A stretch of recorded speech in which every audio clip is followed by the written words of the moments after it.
Hello.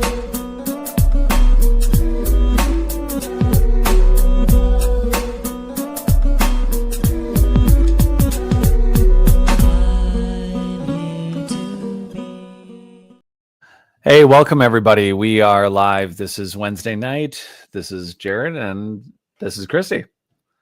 Hello. We have a few things we're going to go over tonight.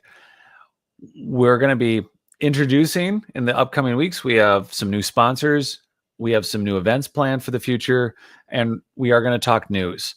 One of the things that we're going to be covering today is the ocean under the ocean. We're going to be covering... I'm sorry to interrupt, Yeah. but I do have to say, I made a post today about the ocean under the ocean on TikTok. You did? I did. And one of the, somebody commented and said, that's impossible. Nothing can survive 700 kilometers under the surface. So that's an interesting theory. So I can't wait to explore it. But go ahead. What else are we going to talk about? No. We're also going to talk. There's a mystery around. Some people have heard about a sunken city off the coast of Cuba. We're going to dig a little into that mystery because there's a mystery behind the mystery of the sunken city under Cuba. We're going to talk about a news story about an aircraft that was a UFO that was recovered by a U.S. military pilot, and he was an eyewitness. And I guess as far as other news goes, there was I think, biologically interesting surprise that I'm not even going to tell you about. And we're just going to get into a couple different news stories with everyone. And from there, I guess we just have to talk about promoting RQX, which is why we're doing this, guys. Thank you for coming to the website. If you have not, if you're on notaliens.com right now, or Not Aliens on YouTube, thanks for joining us again. And I will, of course, look at the comments shortly. I have not looked at the comments. If you are live joining us, just know that I will be looking at the chats. So do you want to get right into the ocean under the ocean? Let's get into the ocean. First of all, I don't swim in the ocean for a reason. And now that I know that there's an ocean under the ocean and we don't really know what kind of creatures are in the ocean under the ocean, I'm definitely not getting in the ocean. Well, but yes, let's talk about it. Okay. So what we're going to do is we're just going to go through, we'll just go through the news story quick, and then we'll start talking on it. So here's what we're doing. Massive ocean discovered. In fact, why am I even reading this? Do you want to read this? Massive ocean discovered beneath the Earth's crust, containing more water than on the surface. And so what they're saying right now is there's 3 times more water under the Earth's surface than there is on top of the Earth's surface. All of the oceans combined. Yeah. Which is mind-boggling, and also sort of not so much disrupts ecosystems because it already exists, but it disrupts science. It disrupts the way that we think about the way water flows on the planet. Yeah, I mean, and further down, not that, folks, we're not going to read the whole article, but it turns out there's a supply of water 400 miles underground, stored in rock known as ringwoodite. And if I didn't slaughter that one, because I don't speak Latin, but ringwoodite is like a sponge soaking up water. And there's something very special about the crystallized structure of ringwoodite that allows it to attract hydrogen and trap water. And this is fascinating because, again, it's a massive amount of water, but it's not in just a Jules Verne version under the earth, mysterious cavern lake or something. No, it's in like a sponge-like form. Like, so the water it's inside like mantle crust, and it absorbs it absorbs water and hydrogen. And however it combines, it makes some sort of this like spongy substance. So I'm guessing you could just squeeze it really hard and then the water comes out. I think that's the that's the idea. It's just like the earth turns out that it's more of a sponge than we thought. And no matter what, But can we, I'm sorry to interrupt you, but can we also talk about how, like, we think we know what's at the core of the earth, but we don't actually know what's at Yeah, the core of actually, the earth? let's talk about that for a minute because we Yeah. don't. And this picture of the I want to bring up this picture again because Yeah. while you're bringing this up, this is a completely we keep doing this to ourselves. There are a couple wells. One of them, I believe, is in Scotland. That is one of the deepest ever drilled into the earth, and but it's not remotely anywhere able to indicate that what we're looking at in this diagram is real. This is all theoretical. We have no idea what the actual earth consists of. We have no idea. And it's all theory. So Hmm. the theory that the core of the earth is this like lava pit, that the Yeah. core of the pit is just, or the core of the earth is just this lava pit. It's just a theory. That's not proven. It's just a No, and it's so theory. hard. You're so right. So it's hard for all of us to look at these pictures and go, "Oh yeah, yeah, the Earth has this. There's red something in the middle." It's like we don't know if it's a.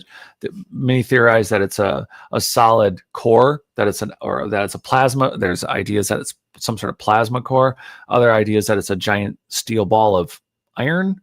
But Can there we is talk about them? Can we talk about the other ideas of what it is? um, Can we talk about the ideas that it's hollow and right. that there's an inner earth? Because that's, or is that a time for like another show? Ooh, But we could. we There's could do chamber. a whole nother show on that. I think we should do a whole nother show on it, but there are so many underground chambers that we're not aware of, or there's cave systems that are unmapped to this day. I mean, we could go on about there's hundreds of there's a single cave they found in the Grand Canyon, and we were just talking to Rex from Leak Project, and he and I went looking for the G. Kincaid cave, and while we were there, there is a known cave that's over what's been mapped of it is over 60 miles. Now, the Grand Canyon, a lot of people don't know, is over 412 miles long, but within the canyon, there are many, many caves. This cave is estimated to be over 100 miles long, but it's been mapped to 60 miles. And it's underground. And there's many, many caves. How many of them are natural? And how many of them are actually, how many of them are actually part of something that was maybe part of an ancient underground tunnel system? And There's then that.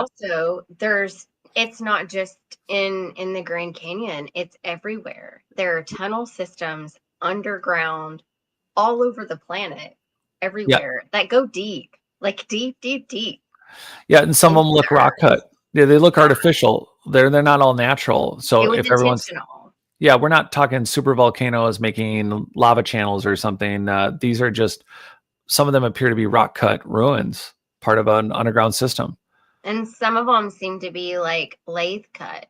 They're not just Yeah. it's not just carved by hand, but it's machine cut. It's like lathe cut.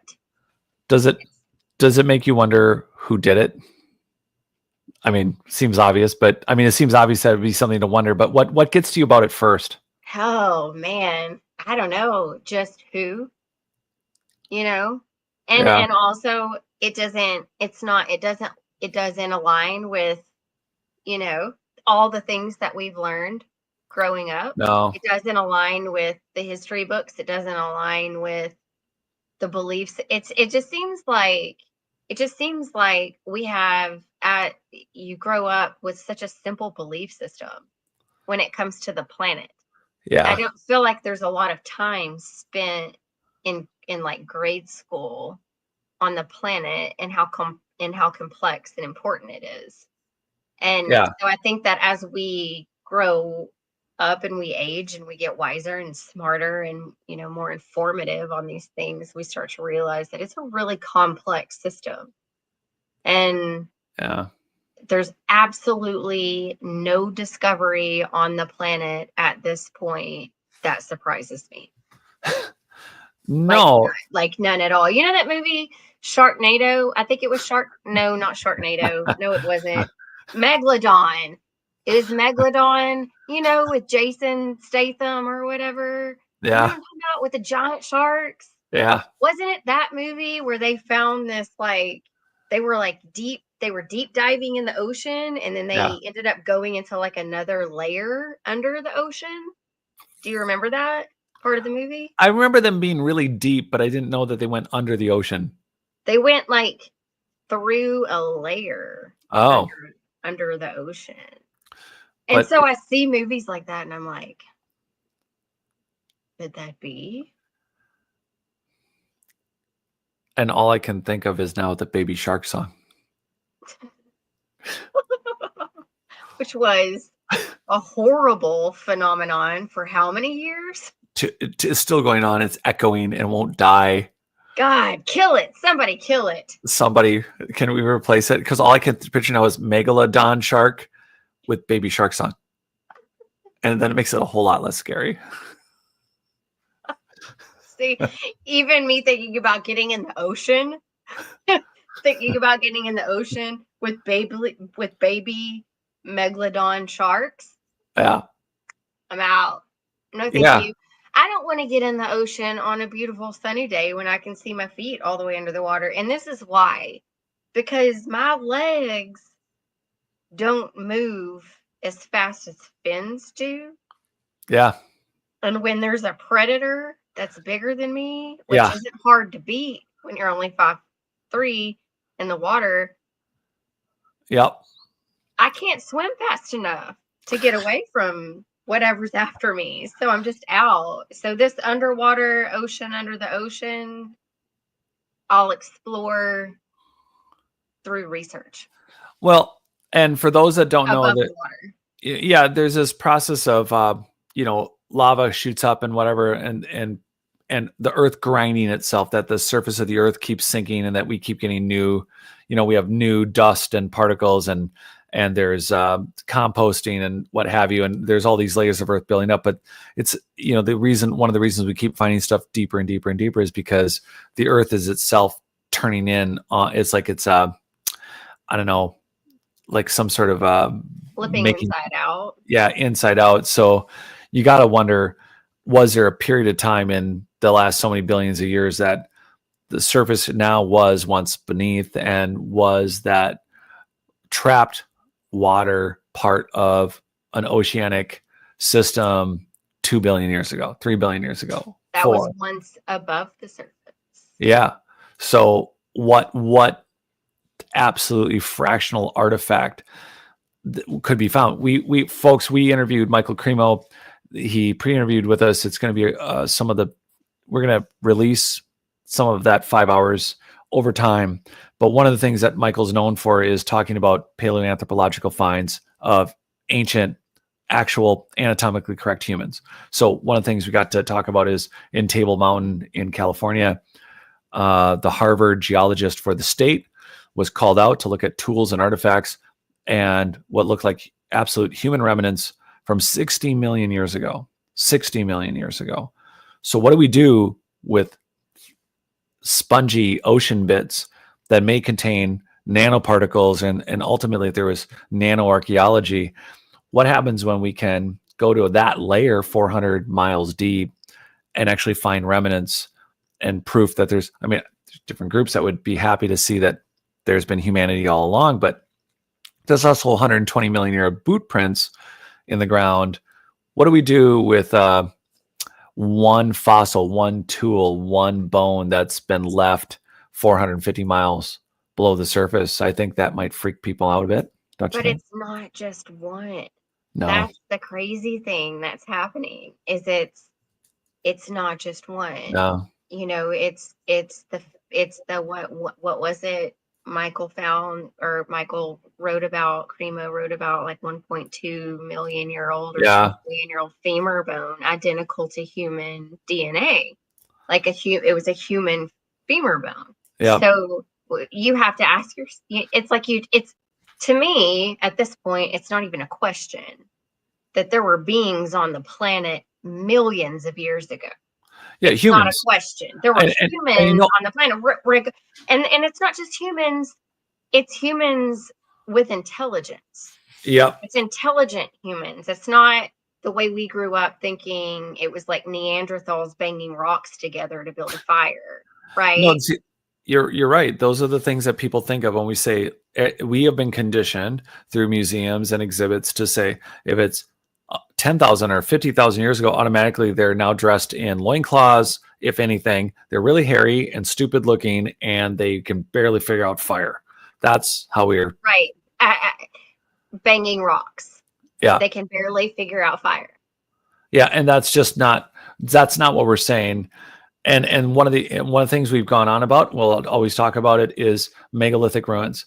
It's not just that they're large and that they're heavy, it's that the complexity by which they're built with these mysterious engineered soils all over the planet, like Terra Preta, they show incredibly intelligent designs, frequency and energy, knowledge and understanding and incorporation, the mechanical and esoteric engineering into what appears to be everything. Again, when we don't selectively table all the facts, it looks like a very in the know, universally, galactically in the know human race was here. So it's not just that a bunch of monkeys were dragging their knuckles that kind of had feet 1.5 million years ago. These are anatomically correct humans doing what they're doing 1.5 million years ago, but it wasn't banging rocks. It's likely that we're not. We can't get our head around it, so we don't imagine it. It's easier to leave it in the past with Dinotopia, right? That's it. So it's easier for people to say, well, this is what I learned in 3rd grade.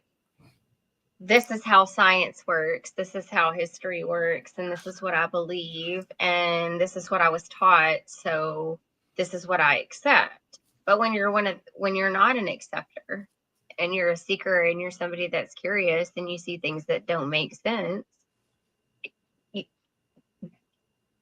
an example would be all of the thousands of discoveries that we have found over the last, even decade that prove that there's a little more to the story. There's a little more to the narrative than absolutely.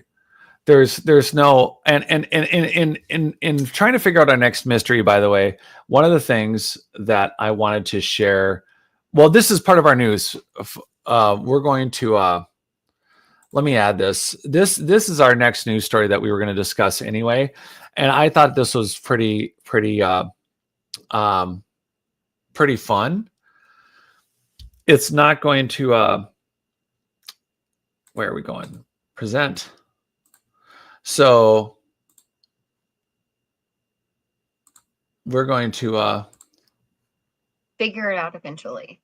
No, well, yeah, I can do 3 things at once, but apparently not tonight. But this is an interesting mystery. So we have, I don't know, Kristi, you take it from the top. Okay. Can you decipher these symbols? Scientists are offering a $1 million prize to anyone who can read this mysterious Indus Valley script. So what I think is fascinating is that a lot of for people who don't know, there's this out of Africa theory, right? We all came from Africa, but the reality is there's a lot of evidence with a lot of Eastern paleoanthropologists and people that think that there's solid scientific evidence to say that maybe genetically we actually came from the East than we did from Africa, but at the same time, the Indus Valley script is so ancient that for what we've figured out with cuneiform, there is more of a mystery with the Indus Valley because it also may indicate the pre-Sumerian. So we're talking way back to the Younger Dryas, or what would be called the Biblical Flood, pre-Sumerian, that maybe the Indus Valley is where the Sumerian and a lot of other people came from. And so now... well, I feel like when you start getting into Sumerian people, we start getting into like the Anunnaki. And I hate that you hate, I know that you're just like, oh, here we go. I don't hate it. You can't talk about Sumerian people without bringing up the Anunnaki. Like you. No, because they're so, yes, I don't hate them.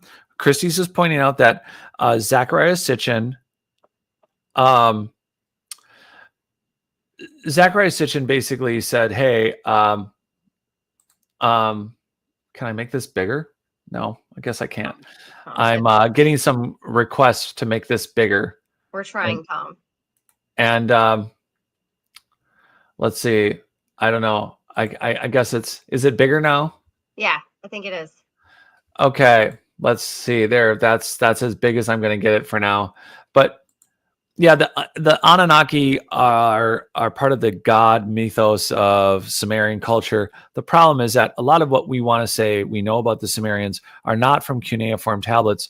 They're from a man named Zachariah Sitchin, who wrote a book about the Anunnaki and their whole history about what how they created man, and a lot of it is just literally something Zachariah Sitchin made up. He's kind of a contemporary of Eric von Daniken. So on one hand, he's done some work, but he got super popular a long time ago. There's a big following behind it. No one ever stopped to say, hey, what tablet did you translate? And what he had done was just took symbols off of cylinder seals, which is what you'd use to seal a letter. And he said, hey, well, there's all these gods and these things and these stories, and it's got so immersed into culture that when you bring up the Anunnaki and we start talking about the gods, we sometimes a lot of the stories are not talking about, like Gilgamesh there's a story of Gilgamesh in the cuneiform tablets, which is crazy because then of course Gilgamesh is in the Bible, but the Sumerian stuff came first. So there's a good example. It did Gilgamesh just happened to be such a popular story that it turned into became a Bible story, because it was in the Sumerian stories, but the stories of the Anunnakis and a lot of what we know around the gods' turbulent world, it has nothing to do with anything other than what Zechariah said, but had no cuneiform translations to say, here's where the stories came from. He just made it up. So I'm done bitching. I'm just going to go on. And there you go, folks. There's the bitch. It's over now. Yeah. Moving on. Yeah, well, so here's the deal. It was announced that it was offering a $1 million, 800-pound award to anyone who can crack this mysterious Indus Valley script. The Indian government is the one offering the prize, right? So these characters, here you go. Pictured here, Indus characters from an impression of a cylinder seal. So this is exactly when I say, so this is a perfect example. Should have waited. This is exactly what Zachariah Sitchin was saying, well, this is telling a story. It's a cylinder seal. You pressed it against something to transfer the image. It's not telling, it just has symbols on it. And they do represent characters, but they're not telling a story. Zachariah Sitchin literally told us a story from a cylinder seal that doesn't tell a story. It just has a lot of markers on it. It has a lot of information, but it's not doing in the beginning, it's not telling us a story. So I just think it's fascinating. And I think there's a little more of the script here. I wanted everybody to see the script. So again, they don't know what it all says. They don't know what it all means. You see these characters that look kind of alienish, and they don't know what to do with it. And again, this looks like this bull. It looks very much like Minoan or Greek, but we're talking not something that we have a clue about. We're talking over. And by the way, the Indus Valley, we talk about it a bit in the West, but it's easily 5,000 plus years old. It's much older than the Sumerians, which they always say is 5,000 years. But and predates Christ for sure. Right? Yeah, exactly. So here's some of the actual ruins, which I think were. Again, they're not, we have no idea. Was there wood? Was there a structure built on top of the stone? Was it just a roof? We don't know what these structures look like. And it's really, really hard to see stuff like this and think, oh, this is kind of what the structure looked like when there was plaster. There was, we just can't imagine what this finished structure looked like. Well, and we have a lot of good technology now where 3D models can recreate some of this stuff, but some of the problem is the organizations that want to come in and cover it up. So we have a lot of that happening too. where we are uncovering certain things um that make us question, our origins or where we come from or history or whatever. And then you have certain organizations that come in and just shut it down. So Yeah. And, one of the reasons I highlighted the photo here is that while we're talking is you got to imagine this culture. This is where they are imagining. Well, this is where they're saying they find these kind of ruins, right? It's not like there's been an extensive search to prove out how far into Afghanistan or Pakistan or how far into India or further north into Nepal. There's no rule, but right now you're looking at this brown highlighted area of what is the Indus River Valley culture about. But now imagine it again going all the way to Samaria. So you have something that's easterly and Asian-y, but it's really pushing into the Middle East and into Egypt and maybe even into Europe or into upper what's now Russia and Eastern Europe. And so here's this again unknown script, unknown culture. We don't understand it. And again, off that coast of the boot of it almost looks like a boot. What's been highlighted out in the ocean. Graham Hancock in the 90s did a show about the legendary city that Krishna was from. And about 130 miles off the coast there, pretty much under that boot, was Krishna's home city. And fishermen have gone out and dragged up pots, vessels, small statues, artifacts. And the problem is in the 90s, Graham went out there, and it's one of the things that made him famous was taking this trip because this is the city where Krishna himself lived, and that city is so far into the water under that boot that it would have been 100. It would have been 30,000 plus years ago. After the end of it would be the end of the last ice age before you would have been able to stand on that ground. So when we imagine people, whether it's 1.5 million years ago, whether it's 35,000 years ago, there was a fully developed city that Krishna was from, which is only now in legend, but they dived it. There is a city, but it's in extremely dangerous high currents, underwater currents. So getting down there and actually doing the work to tell us a new story about our history is out of the question. But 5,000 years ago, like this boot represents a society that must have been a lot closer to 10,000 years ago. And the question then is, were those cities even at 5,000 or 6,000 years ago? Like Doggerland still had a lot of land above water 6,000 years ago. So Doggerland is from Scotland to France. So this is another example of just an area where we have a culture that really looks like they're Sumerian. We understand that, mixed with a city underwater that was there 30,000 years ago. So I don't know what, I think I'm always trying to work out how do I globalize all the things I'm imagining from all the facts that we know. How do we just look at all of it and not just get hooked on the Anunnaki or hooked on, and again, Anunnaki are interesting. There's like these little tidbits there's like a little salting of knowledge remnant of whatever the past was, I think, in all of it. So I think you're right. I think we need to for everything I just said about the Anunnaki. I think the stories that the stuff that we're telling ourselves about those histories or those gods or those legends, the kernels of truth could completely relate to something different. But well, just like you said, kernels of truth. That's all that we're really left with is kernels of truth.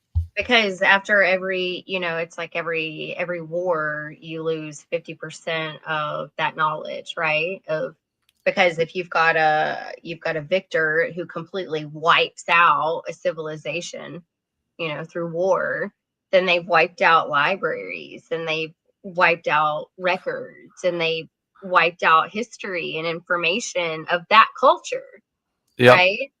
So you go to war with, some other country and you destroy that country, that city, whatever. And you destroy those archives and you burn it to the ground, like Cleopatra's library. You burn it to the ground. There's nothing left, and so then it's just the victors get to write the story in the history books, and that's what we've learned throughout our life is the stories of the victors, and it's not necessarily the true story of what happened. It's just who got No. to write the story. So the remnants of what we know about humanity, I always like to look at, like, okay, there's these I bring up second sight, paranormal things, twins who can sense each other, or there's people, the idea of collective consciousness, but also being able to take downloads. There seems to be human abilities that we've reactivated, like Wim Hof breathing, like the whole activating your autonomic nervous system consciously, which you're not supposed to do because it's autonomic, right? But apparently we've proven we can control it. So heating, cooling, physical systems, stuff like that. But all of it, I think, wanders back to what is likely biotechnology, which brings us to our next story, which I think makes perfect sense. For when we talk about the mysteries, we always say it's a miracle or it's a mystery, but I think, Kristi, you go ahead and read that one. Mystery of Virgin Shark, that one? Yeah. Mystery of Virgin Shark Birth. Aquarium is baffled after a baby shark is born in an all-female tank. Okay, well, we didn't go over this before the podcast, so my mind's a little like, what? This is the part where I realized that this is the one that you said, this is the one I haven't told you about yet, but we're going to talk about. Yeah, and I figured, so in further, aquarium staff in Louisiana have been left baffled by the miraculous virgin birth in their shark exhibit. Yoko, the young swell shark, I'm not even going to try the Latin, and anyone who knows it, good for you, but was born in an all-female tank at, what is that, Shreveport? Shreveport Aquarium. Amazingly, the two female sharks in the tank, one of which is Yoko's mom, had not been in contact with a male in more than 3 years, staff said. Okay. What? And with the gestation period of swell sharks at somewhere between 9 and 12 months, this means conception must have occurred some other way. Okay, you know what? What? I'm sorry, but I can't continue life at this point. I need to understand a lot more things, because that's a virgin shark birth. Is this the Christ shark? I mean, came back and didn't nail it.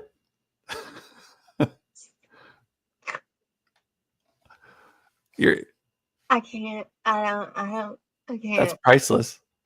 That was priceless. I don't even know what to say at this point. I'm just there's a virgin shark that was born in Shreveport, Louisiana. Yeah, I would love to. You kind of threw me for a loop there. Got me. Well, but these are the interesting things about biotechnology. Again, so for all the times that we discuss things like this, right? I don't think it's just random that stuff like this is just out there. I don't think that it's So what do you think it is? If it's not just some random, how do you explain this? I don't think we understand enough about bioprogramming. I don't think we understand enough about how all these systems biologically integrated together. And here's my example. For everyone that doesn't know, there's a soil on Earth called terra preta. It's an engineered soil made by man, but it has piezoelectric properties, so it can send and receive electronic signals, and it can filter heavy metals and do carbon dioxide, and filter it and transfer it. But it can also then, if it's next to a building, and it can send and receive signals. And we already know that, for instance, in the bio world, you can go barefoot, you get on Earth, there's an electron exchange, and we're like, oh, well, that's good for us. But again, in the past, somebody figured out these biological systems, and what I'm thinking is on a simplex level, you have humans walking barefoot, connecting with the soil, and there's a download of electrons. There's an exchange that's good for your body, which is why we have grounding sheets, which is why we sleep with grounding sheets, or where we wear magnetic bracelets. There's different things that affect our systems. I think in that 1.5 million, 60 million year, in some point pre younger drives, we had a society that was just using soil and what we think of as random nature to program to make a better conscious, higher level in consciousness environment for us to all be in. So I think they screwed with biological systems. To us, it would be screwing with it. Although, look at just about any min pin or a chihuahua. We've been messing with it too. I mean, just in their way, they created biological systems that I think serve purposes. So, and what I'm connecting is trees connect with each other underground. Fungal networks connect with themselves. The largest organisms on Earth, mushrooms, are actually fungal networks. And a close second is Pando. Pando is a tree system that's a single entity with, when I was writing about it a few years ago, it had 80,000, give or take. It was an aspen forest that was actually a single living entity. It's still alive. It's called Pando. It's in the United States. But these systems work together to communicate. And I think the engineered soil systems that this society was a part of, that's not where they stopped. I think they were messing with biotechnologies. And there's a reason to have a backup system if you created an errant biological system that had a purpose and a function, that if you needed to manifest a child, you would think that it would be an impossible task. But I can't help but think that for all the ways that we want to wake up our consciousness, there isn't some sort of deeply now not conscious biotech system in place where, again, we look at this and go, well, nature is random, the earth is random, yet all these systems seem to work together once. But it's not random. Yeah. And nothing about what we're living in is random. No. And it's just hard for me to see this as just something that isn't part of the mystery of, again, if we table all, whether it's a paranormal ability, second sight, predicting the future, seeing the future, being able to connect with someone somewhere else on a conscious way, there's just a lot of different systems that if we just leave them in one world of druids and witches and wizards and what have you, and just say it's a mystery. Yeah, but if we leave it to the mystics, we're never going to figure it out. Yeah, and I like, one of the best things about meeting Wim Hof was him on the stage, and so many people were there. And again, everybody has their spiritual background and their interests in becoming, their yoga levels and whatever else. And the reason I say that is because here's Wim, totally biohacking out that we can all control our heating, our cooling, our inflammatory response, how we maybe even repair organs. There's so many different ways in which the breathing technique and the cold water therapy, the Iceman, Wim Hof. But one of the coolest things that I rarely talk about is there's all these different, people following all these different methods, raising their hands going, do you breathe through more through your nose or your mouth? And he's like, no, mother effers, any hole, breathe in, breathe out. But that's not, but see, I have to disagree there. Yeah. I have to kind of counter that because there is science behind nose breathing. See, so there's a reason why we're taping our mouths at night. It completely transforms the bone structure in your face. It changes. It changes everything.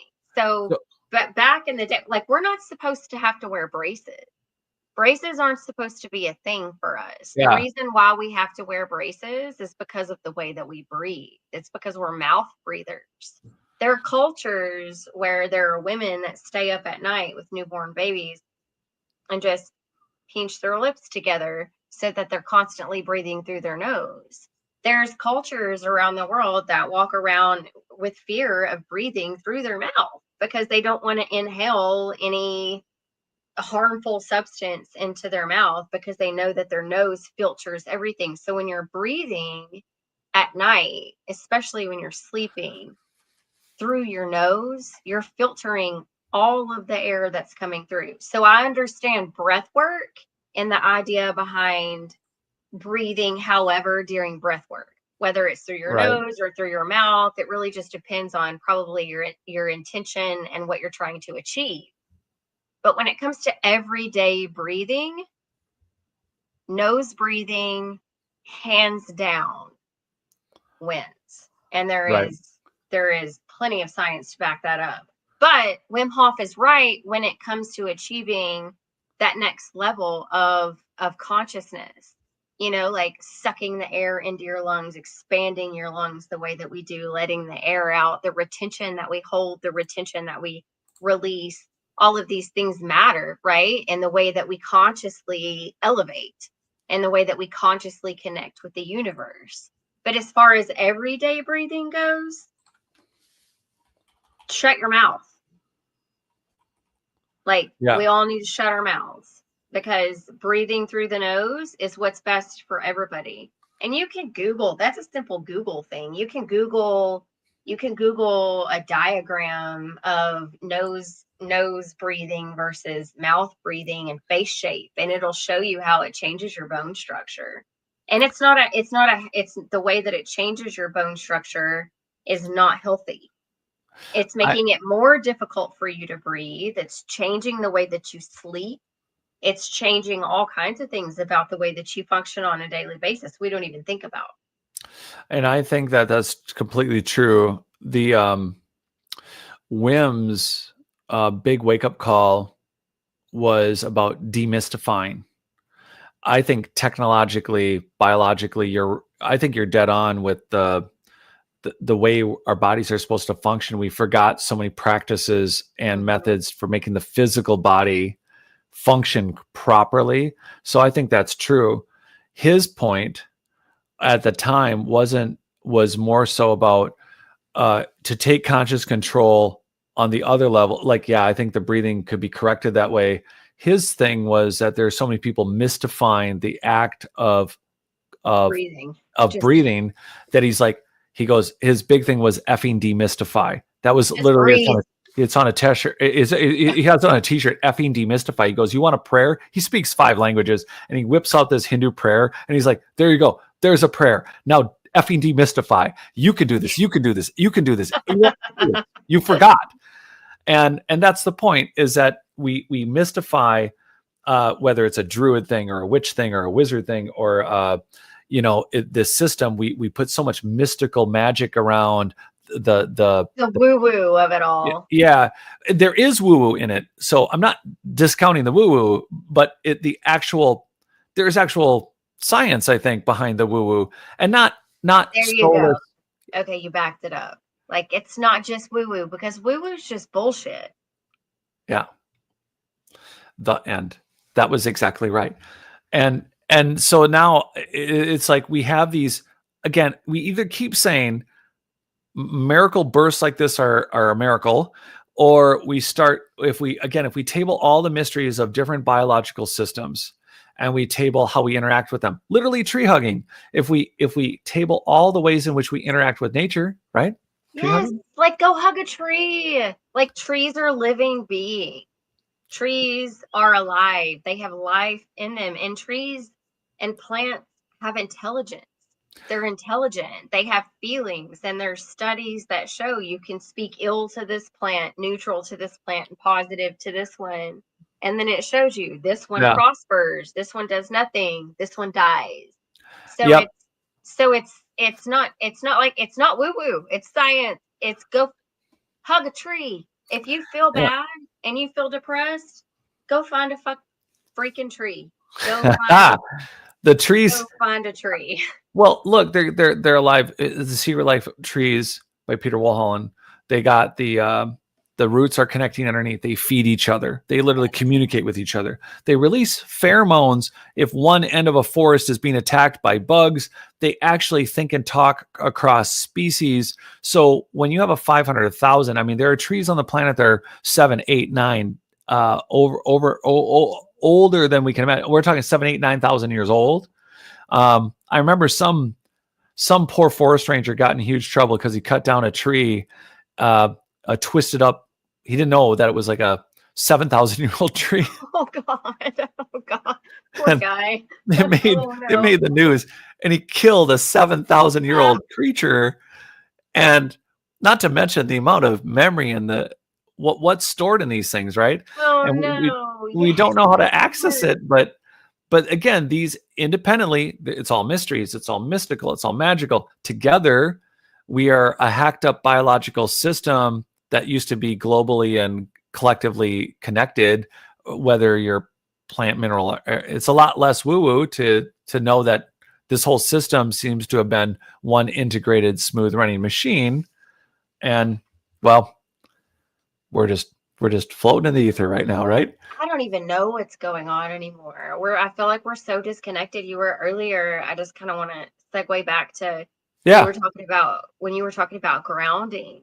That's something that a lot of people don't know about. I didn't even know about grounding until just a couple of years ago. I watched a documentary about how this cable lineman back in the 70s Yeah. was putting in lines, and I can't remember how he came up with it, but he ended up running a grounding line from the ground. He put it in the ground and ran it into his bed, like upstairs through the window into the bed, wrapped it around the bottom of his bed frame or his toe, maybe, I can't remember.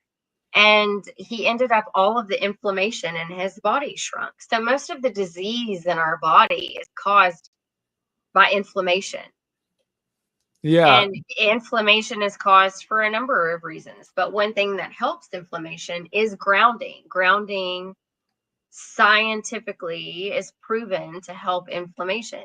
So if you can ground for at least 15 minutes a day, meaning go outside, take your shoes off, plant your feet in the soil, dig your toes around a little bit, like get the electrons from the earth. It increases your immunity. It increases your serotonin levels. Literally everything in your body. It increases serotonin, decreases inflammation. All disease is created by inflammation. Here we go. They're actually putting earthing mats now in classrooms. Oh, really? Yeah, which I think is amazing.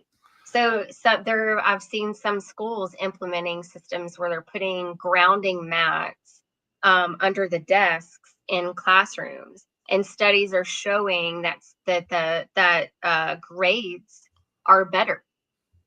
Grades are improving. They're taking their shoes off. These students are taking their shoes off, and they're just putting their feet on the grounding mat, and it's improving grades. It's like eating. When I was a teacher, I would feed my kids before a big test, and Yeah. better results every time. And what Kristi's talking about is there is on a quantum level. Well, in this case, we're just saying electrons are being exchanged from your cellular system into the earth, just like lightning wants to find its way to the earth, same thing. So you have this exchange that has all these health benefits.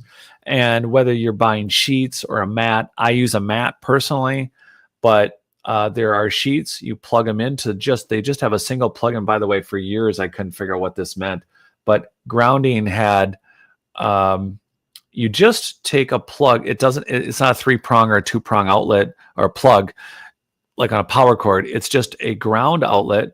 So in your 3 holes that are on your, if you have okay, fine. There are plenty of people that do not have a ground. They just have the 2. They just have the neutral and the power for plugging in something. They don't have a third for the ground. But if you have an outlet with a ground in it, you plug your mat or your sheets. They have a wire, and it connects because there's silver nano fibers that are in these sheets. So the sheets feel like normal sheets, basically nice satin sheets.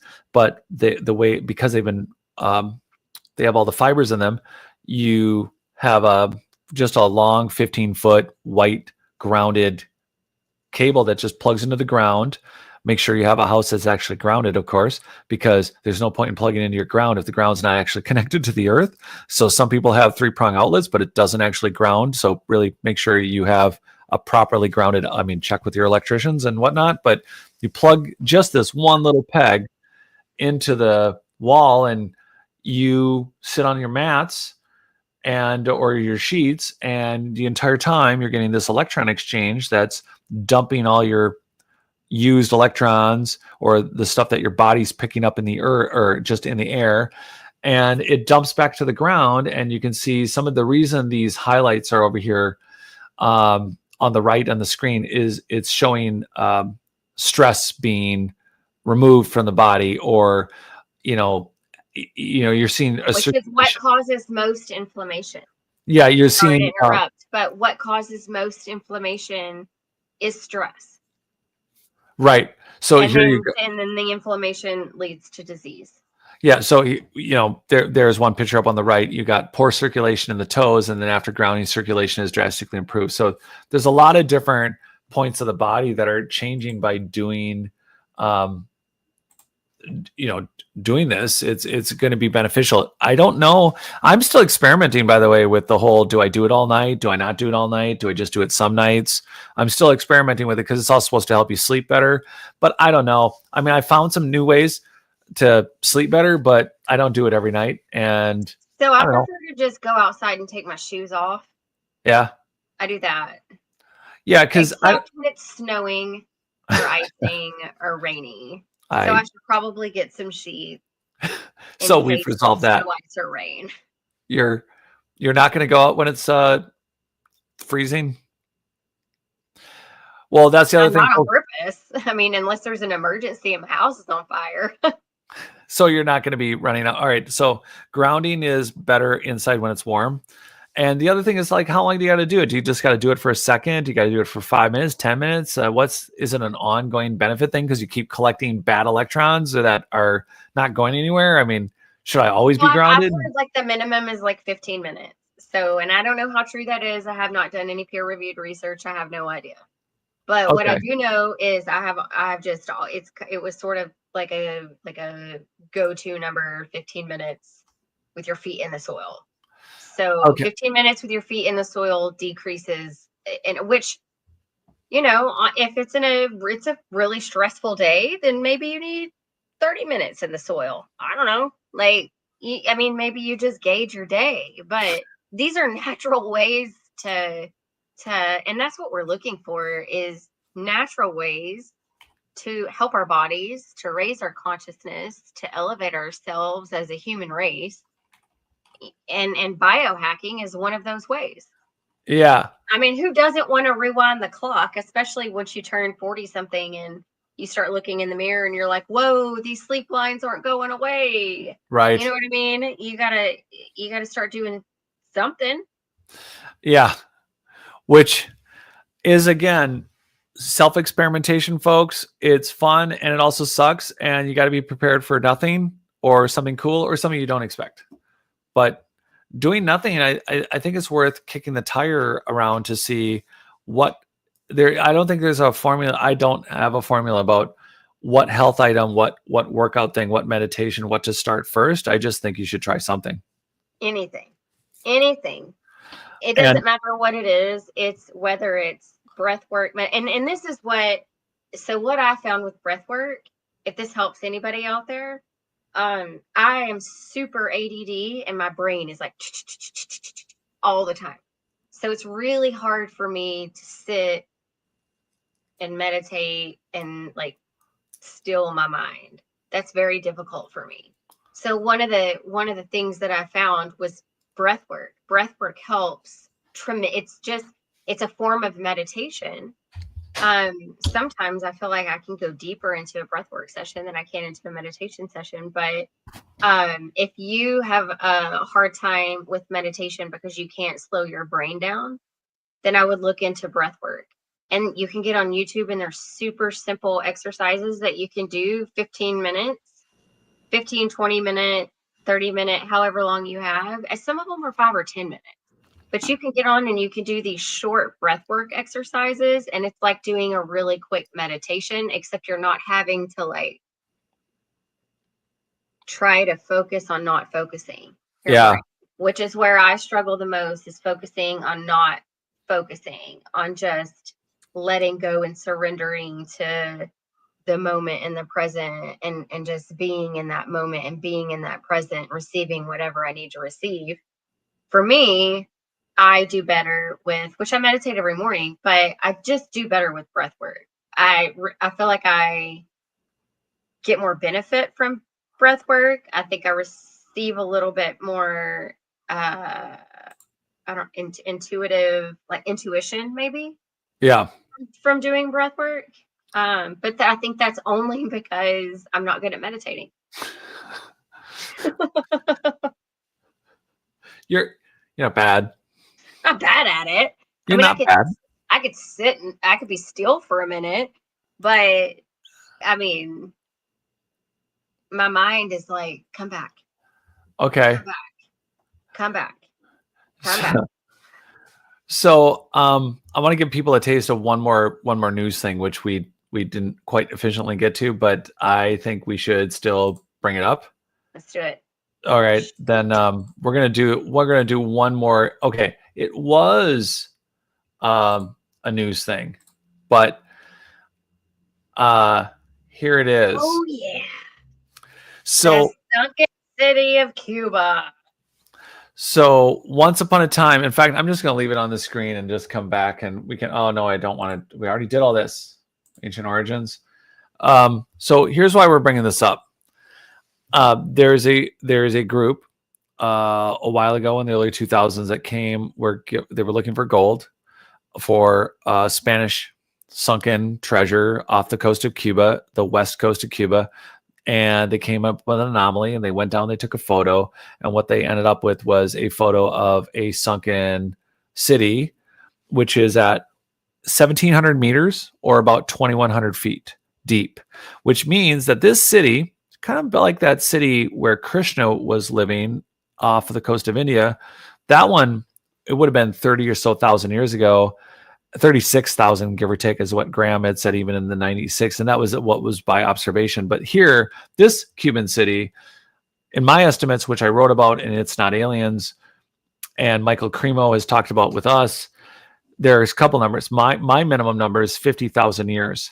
And Michael Cremo, well, I'm not even going to tell you. Well, you wait for those interviews. When ArchaeoX releases those interviews with Michael, you'll hear what his thoughts are, which is he thinks it's much older than 50,000 years. But this is at 2,300 feet deep, the earliest, even with hydrostatic plate shifting, with that under crust ocean, and not because it was in a sponge, but the idea of plate shifting because water from the ocean is sunk below this current layer of plates, and then it causes it to move like hydraulics. So even if that was true, hydrostatic plate shifting is still a theory. So somehow this ends up 2,300 feet deep, but at a minimum, 50,000 years. So that's all interesting. I went down this rabbit hole for years. And then one day, Kristi and I were talking about this. And then I started digging. So I had to bring it back up with Kristi, and something odd about this story that everyone quotes kind of in this alternative, what's our history, what's going on. But there is something that no one's ever asked. And I started asking the questions. I asked Michael Cremo, Kristi and I talked about it. And I don't know, Kristi, you take it, because I'm not sure what question you're going for. Well, so the story goes on to quote that this couple does research. And when I started looking, yeah. And then they just disappear. Any other article, any follow-up about the couple, their company, which is in Canada. And this is something, the reason I'm asking all of you to hear about this is because this is the part where you're not just listening. This is the part where you're always looking for a personal challenge. Well, here's where we're at. The couple that did this work and who are cited in this article that you can easily find, and here it's at Ancient Origins, is strange in that I cannot locate the company. I cannot locate the individuals that found it. I can't locate. We have not, right? We have not been able to locate anything other than this story stating that these people did this. There's no other information about it. So, until so, until I found him. well, We forget I found him. so, but I'm throwing it out because. So what we're hoping. You're right. That. Go for it. We would love to have them on the show to talk about this discovery. We would love to have them on the show. So we're hoping that maybe in the future they'll consider coming on the show and talking about what they found. Yeah, because this is so interesting to me that no one has followed up with them. No one has talked further about it. We talk about the fact of finding this one big massive thing, yet there's no talk about going back. No one's gone back. James Cameron at one point was on my radar as, oh, James Cameron's going to go back. And it's like, okay, no one's gone back. This is getting... Why? Those are all the questions to everything. I feel like, why?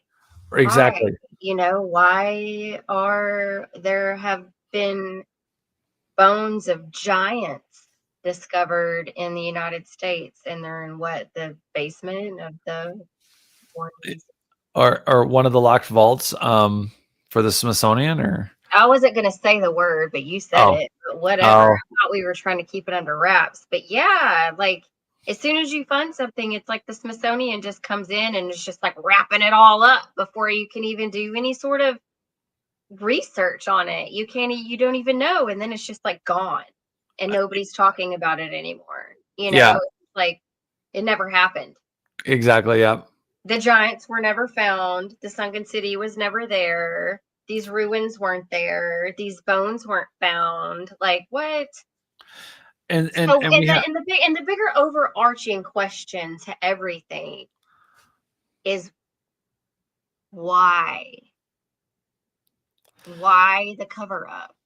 Why don't we know the truth? Why are the history books not congruent with the discoveries that we're finding now?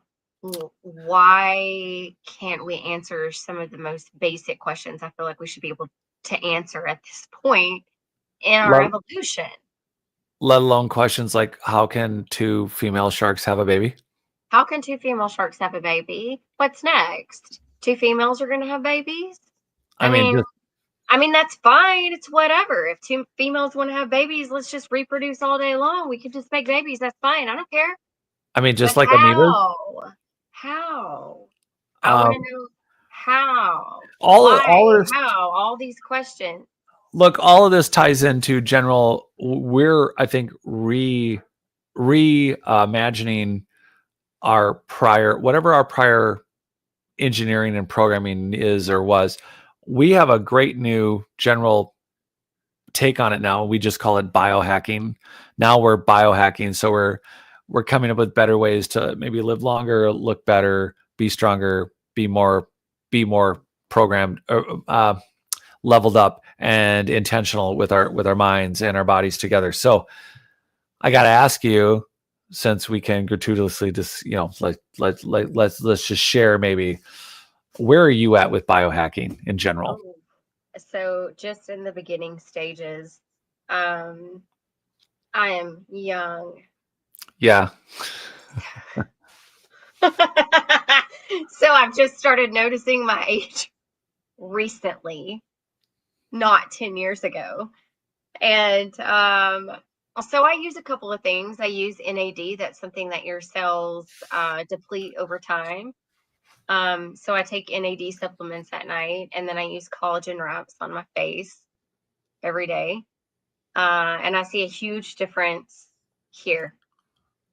Huge difference here. And it was within a week. But you, on the other hand, you're doing like all the biohacking. Well, I'm doing, I was conscious of, I was an early reader. I was turned on to the Primal Blueprint by Mark Sisson, read that, gave out a bunch of copies, got into it, got into climbing, then got into Wim Hof stuff. But I always knew there's more that we have to do. It's like, for those that don't know, every cell in your body is replaced in about a year. Some of it's in a few months, some of it's in 6 months, but within a year, you are literally a new person. So I've always wondered, why do our cells stop replicating correctly? What's going, how many environmental factors, how many weird frequencies, energies, what kind of technology we're around, grounding, not grounding. It's all of it. It's all of it, I think. Yeah. Jared, I think it's all of it. It's the way that we're just living our lives in these concrete jungles, like just surrounded by these radio waves and microwaves and frequencies and all these energies from even other humans, just we're surrounded by all of this stuff. And then you've got the way that we're living. We're supposed to be tribal. We're supposed to be living like in a tribe, in like community with each other, growing our own foods and we're eating fake shit through the drive-through, and we're eating a shit ton of sugar, and we're like doing all of these, we're putting all of these things in our bodies that are aging us. Like we haven't been taught to eat properly. We haven't been raised in tribes where we're taught how to meditate and to do yoga and all of the things that are considered witchy and woo woo now, or used to be. I think it's becoming more commonplace now, but like we're not sitting, they used to do like spirit quests, I mean they still do in the in certain tribes. That's something that they do in South America all the time, is spirit quest, where you go out in the mountains by yourself with basically like a sheep cover or something and like a piece of plastic, and you're out there for like 4 days by yourself, just suffering through whatever elements you're suffering through to get to a point where you're stripped bare enough to reach divinity. So like I feel like there's all kinds of ways that we're naturally supposed to be, and I'm fixing to go on a tangent here, and I know we need to end this show, and this I'm is completely not stopping you. there's probably another show for this, but we are supposed to have natural abilities like telekinesis and being telepathic. I feel like we're supposed to have these natural abilities that we have somehow we have amnesia. Who said that? Was it Graham? Yeah. Graham said it. Graham Hancock said we're a race with amnesia. A Like species. we don't remember where we come from. No.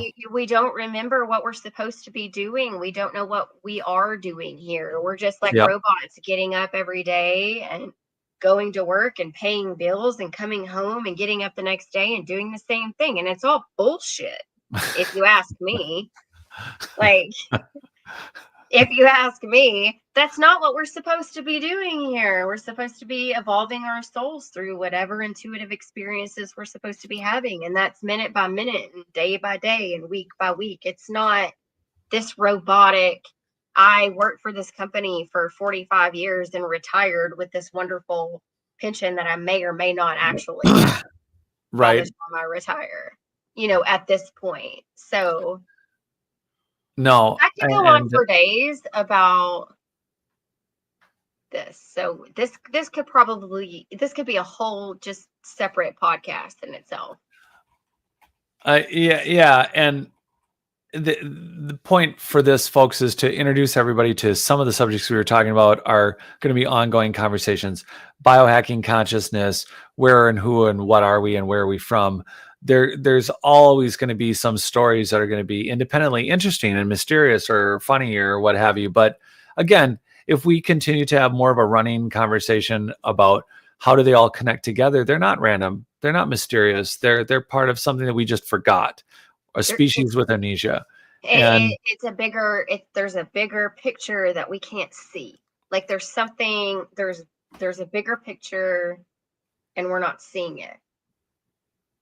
Just like you said, a race with amnesia, or like Graham said, a race with amnesia. Right. All right. I can't. Well, see, there's the thing. So we have live listeners on Not Aliens, and Girl, I could be out there with no shoes all day too. I would bury my toes with your toes, and we could just see what would happen.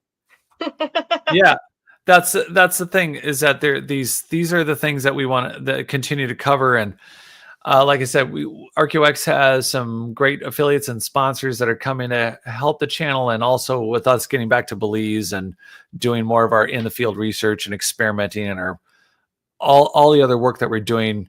We're gonna have a show schedule for you on not just Not Aliens, but on archaeox.com. Come to the website archaeox.com because we're live streaming from there. We are on YouTube right now on Not Aliens. We have been on Michigan UFO sightings and Dark Hour Paranormal, and we are going to be on Leak Project this week. On the website, we will start putting down where Kristi and I are going to be. Whether it's another podcast, we'll get those. Well, and Leak Project is tomorrow at 11 Central. 11 Central, but Yes. just for you to know, I believe Rex is pre-recording us tomorrow. Oh, that's right. That's I right. don't think we're going live. We could, Okay. although Rex changes his mind sometimes. And so we are going to be talking about something that actually you are guys going to hear first, which is we are talking about setting up a chance for you to come with us to Belize to go to some of these places with you, together with us. So we're talking about That's setting so up exciting. an actual expedition where you could come and join ourselves and Rex from Leak Project and maybe some of the other ArchaeoX team members, and we would be taking you into the jungles, taking you to some of the ruin sites that we're exploring, and maybe even out on the ocean and looking for some doing some actual work and looking for some underwater ruins. And Which we didn't get to last time. That's no, something we wanted to do last time. We didn't get to it. The last trip to Belize, we wanted to get to the underwater ruins and we didn't make it that far. We just had too much work to do. no, So if no. you sign up to go on the next trip, you'll be the first to explore that with us, which would be awesome. So coming up then will be, yes, Rex and Kristi and I will be talking tomorrow about just dropping some more hints about when, which is looking at maybe the end of May and maybe June, maybe the end of May. We're talking about inviting you all that want to come. There'll be only so many spots, but the idea would be to come with us to Belize. We're going to do some of the actual new adventuring together. We'll take you to some of the places we're working and exploring, and it should be really exciting if you want to join us. And you'll have those details on archaeox.com. You'll hear them in the podcast. Like I said, we'll get our show schedule up. Kristi and I are booking a number of other shows on other channels. We'll have that schedule on the website. You'll see us here next Wednesday, same time. Tell your friends. Here's the thing: we're on YouTube. We'll have an ArchaeoX thing on YouTube, but really, right now, we're looking for you to come to archaeox.com on the main page. Live shows stream there from the website. It's a great way to support us. Yeah, we'll have a store soon, and we'll have some products and things. But to support the channel, to support our research, really, we just want you to tell your friends to come join us on archaeox.com for the show. And check out the website too, because we're doing more than just exploring Mayan ruins. Like we're doing humanitarian work. We have educational videos going out. So this isn't just we're going out and digging in the dirt. We're doing other things too. We brought clean water to a village. And so there's a humanitarian aspect, there's an educational aspect where we're putting out videos about LIDAR and all kinds of cool things. So it's not just uncovering and researching our ancient history, but it's also about education and humanitarian work also. So definitely go check out the website and see what it's about. Yeah, for sure. So I think we're wrapping this up now. Are we not? Let's do it. Okay. Yep. We'll see you guys next Wednesday, unless you join us tomorrow. Well, that's recorded. We'll all right. See you guys next Wednesday. All right. Well, hold on a minute and we'll see you guys out. And if, wait, do you have any last words on anything else? Or are you good? Just go to the website. Just do some.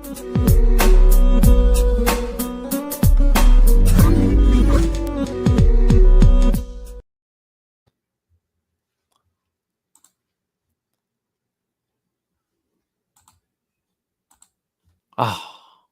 You did it again.